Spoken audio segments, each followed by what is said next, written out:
Bu seriyanın adı nədir? Denəm də adı. Deməli, hər dəfə onlayn işlərdən danışırıq studiyada. Bu dəfə çıxmışıq çölə. Bu bölümlərdə biz nə edəcəyik? Gedəcəyik real işləri yoxlayacağıq və ilk bit bazarından antik şeylər, satılan şeylər tapmağa çalışacağıq və bunları satmağa çalışacağıq. Videonun sonunda bilə biləcəksiniz biz bu məhsulları satdıq və satdıqsa da neçəyə satdıq. Eləsi getdik. Deməli gedirik Sabunçuya. Elə Sabunçu metrosunun tamamilə yaxınlığında böyük bir bazar var. Bu bazarda bit bazarı adlanır. Həmin bit bazarı içərisində bütün əşyaları tapmaq mümkündür. Məişət əşyaları, ev əşyaları, digər gündəlik istifadə edə biləcəyimiz əşyalar, heyvanlar, kitablar, antik əşyalar, hətta aksesuarlar belə tapmaq mümkündür. Bəzən elektrik əşyalar da satmaq olar. Buna mobil telefonlar, qulaqlıqlar və s. kimi şeylər də daxildir. Bizim isə axtardığımız şey tamamilə antik bir əşya tapmaq və həmin antik əşyanı baha qiymətə satmaqdır. Bunu da görəcəyik ki, bazardıq ya yox. Gəl getdik, çək. Hal-hazırda bazar araşdırması sürən aslında. Bu yorğun döşək zat da var ha burada. Yəni hər şey bunun bölməsi yoxdur, hər şey qarışıqdır deyə. Məcbur satmağa bir şey tapmalıyıq buradan. Ay o bu bura bizli deyil, bura heyvan alır, gedir aşkı, bura bizli deyil. Balıqlara bax. Yəni Azərbaycanda olmayan şeylər də var ha burada. Bazarın ortasında. Babalırsın. Gəl görək. Hansı kamera? Bu kameranı deyirsən? Bu? Hə. Hansı ayarda? İşıq ayarıdır. Aha. İşıq ayarda beyaz ayarı dedik. Buradan zoom'u oradan görür. Spişka üçün. Bunun lenti falan qalar indiyə. Kodak da var. Kodaklar işləyib dağılır. Bir dənə qədim kamera tapdıq. Həmin kameranın qiyməti 60 manat idi. Amma onun kütləsinə baxanda və internetdən satış qiymətlərinə baxanda gördük ki, bu bizə sərf eləməyəcək. Ona görə də sadəcə baxıb keçdik. Bu modellər sonrakı hədəfimizdə bu paltar tikmək üçün olan maşınlar var idi. Bu köhnə maşınlar bəzən çox yüksək qiymətə sahib olurlar, amma təbii ki, modeldən çox şey asılıdır. Ona görə də biz tapdığımız bütün maşınların hamısının qiymətini və internetdə olan qiymətlərini qarşılaşdırırdıq. Şəkillərini, modellərini qarşılaşdırırdıq. Amma təəssüf ki, buradan da maraqlı bir şey tapmadıq. Yox, bu bazarda ödəniş edirlər, bir yerdə dayanmazsın. Yerdə dayanmazsın da, bu hər yoxdur hələ öz yeri. Sən bu hesablat nə qədər qızıl ki? Nə bilim, çox qızıl falan da var deyəsən. Kilip antik dışanda var, 20 dolar, 20 dolar. Tamam, 200 dolar ödüyoruz. 100 dolar ödersin. Köhnə saatda. Uşaqlığını satın. Bura qaranlıqdır, mən görmürəm. Bu paltar tikmək üçün olan maşınları satan bir dayı var idi və həmin dayının çox maraqlı söhbəti var. İndi onu da videoya yerləşdirirəm. Baxaq görə nələr danışır. Bilmiyorum, turistlər bunu harada tapdılar onu da bilmiyorum. Biz yüzdən tapdıq, turistlər necə tapsınlar? Gördüm, eşitdim dayı.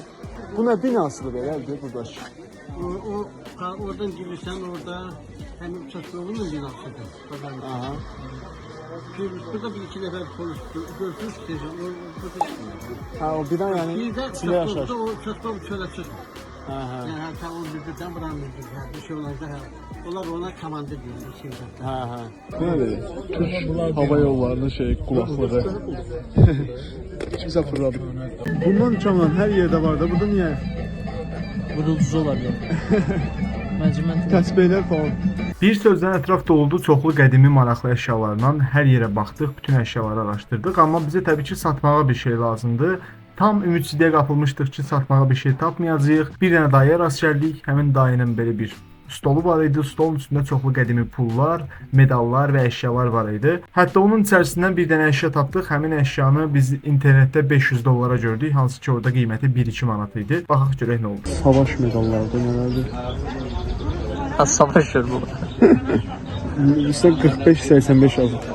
3-cü Dünya Savaşı medallarıdır. 14-cü Dünya Savaşı medallarıdır. Ha, bu Özbək puldur. Hadi gecdəsənsə aldın aparıda yaxşı. Pazarlıq eləyərsən. Bunlardan birini al. Hə? Bunlardan birini al. Bunlardan. Özbəklərin xırda pulları var, D5. Nasıl pullarından atıyor? Bırak göz tərəfə. Herhalde gözüme girir, aktarım. Burada 1 dolar. Dollar? Var idi yumurta. Ha, sen? Sarı. Sent yok, dolar.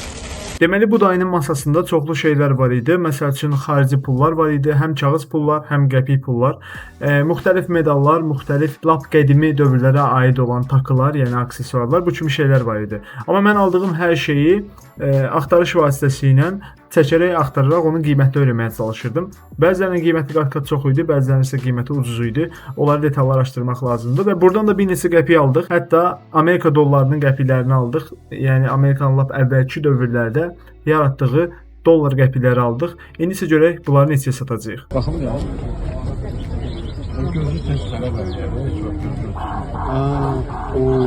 Çox sağ ol. Bit bazarından çıxdıq. Əlimizdə aldığımız şeyləri gəl göstərək amma. Aldığımız şeylər Yol kəsmə. bunlardır. Göründü bilmirəm. Bunlardır yəni. Başqa maraqlı bir şey tapmadıq ha. Heç nə tapmadıq başqa. Heç nə tapmadıq. Amma Başqa. bizdən əvvəl medallar satdıq, Türkiyə gəblər nə qədər şey var satdıq. Medallar çox satılır bu arada. Çox sürətli satılır. Bir də tələbat var. Həm də ki medallar deyəsən yaxşı pula gedir. Medallar yaxşı pula gedir, ona görə Türkiyə gəlib götürürlər.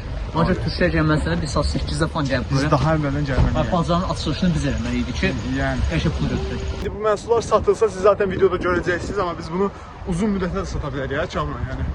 O video Çəkə bilər. Videoda editlə qoyacağam da olarsa. Doğru. Bəyənib paylaşsınlar. Bəyənsinlər paylaşsın. Bəyənib paylaşsın, mən saat 8-də oyan bura gələrəm. Bunu sonraki bölümdə inirik. Bundan sonraki bölüm gedir Sədrəyə. Sədrəyə yaxşı. İnanmıram Sədrəyədə antika bir şey taparım. Antikaya Baxın pərdə tapacağım Sədrəyədə. Orayı satmağa bir şey tapmaq lazımdır. Nəysə, getdik. Amma təəssüf ki, heç bir şey sata bilmədik. Əlimdə olan 3 dənə məhsul var idi, yəni 3 dənə qəpik və 1 dənə də emblem var idi. Toplam 4 manat pul xərcləmişdik. Düzdür, çox böyük pul xərcləməmişik, amma mənim məqsədim buradakı məhsulları satmaq idi. Biraz daha gözləsəydim açığı xaricdəki elan saytlarında elan vermişdim. O elanlardan bəlkə bir şey gələ bilərdi, amma təxmini 1 ay keçib üzərindən və hələ də satış olmadığına görə mən bunu satılmadı olaraq nəzərə alıram. Azərbaycanda da müxtəlif Facebook qruplarında və elan saytlarında yerləşdirdim bu qəpikləri və heç kim almadı. Eybi yox, ümid edirəm ki, bu serialın növbəti bölümlərində biz pul qazandıran işlər görə biləcəyik. Hələ isə bu qədər. Öz fikirlərinizi şərhlərdə yazmağı unutmayın. Görüşənədək.